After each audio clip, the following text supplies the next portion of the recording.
क्या होगा अगर आपको एक ऐसा पत्थर मिल जाए जो जिस चीज को छुएगा उसे सोना बना देगा? क्या आप उसे बेचकर अमीर बनेंगे या उसे किसी और के लिए छोड़ देंगे? आज की कहानी में हम एक ऐसे अनमोल पत्थर की बात करेंगे जो एक गरीब लड़के की जिंदगी बदल सकता था।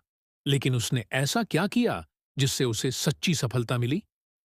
तो वीडियो को अंत तक देखिए, क्योंकि आखिर में आपको मिलेगा एक अनमोल सबक जो आपकी जिंदगी बदल सकता है।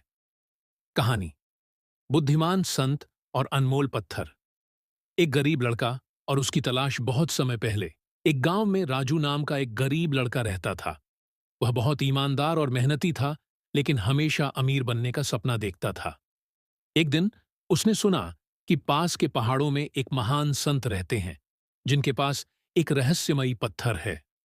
कहा जाता था कि जो भी चीज वह पत्थर छूता वह सोने में बदल जाती।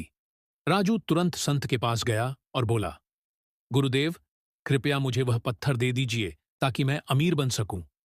अनमोल पत्थर की परीक्षा संत ने मुस्कुराते हुए एक छोटा सा काला पत्थर राजू को दे दिया और बोले, यह लो, लेकिन 3 दिन बाद वापस आकर मुझसे मिलना। राजू बहुत खुश हुआ और दौड़ता हुआ अपने गांव आया। उसने पत्थर से लकड़ी, मिट्टी और यहां तक कि अपने कपड़े भी छू कर देखे, और सच में सब सोने में बदल गए। अब वह अमीर बन सकता था। लेकिन सोच और असली सबक: 3 दिन बीत गए और राजू फिर से संत के पास गया। संत ने पूछा, क्या तुम अब खुश हो?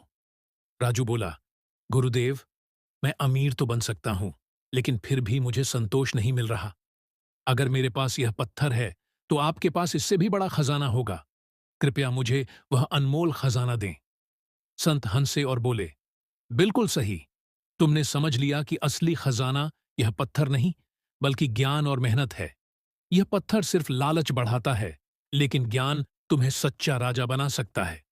राजू ने पत्थर संत को लौटा दिया और बोला, अब मैं मेहनत से अपनी किस्मत खुद बनाऊंगा। और फिर क्या हुआ?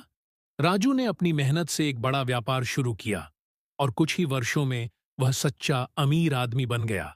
सिर्फ पैसों से नहीं, बल्कि ईमानदारी और ज्ञान से भी। इस कहानी से हमें क्या सीख मिलती है? लालच का कोई अंत नहीं होता।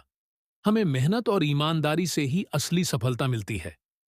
चमत्कारों पर भरोसा करने की बजाय हमें अपने ज्ञान और कौशल पर भरोसा करना चाहिए। असली धन पैसा नहीं, बल्कि संतोष और सच्ची समझदारी है।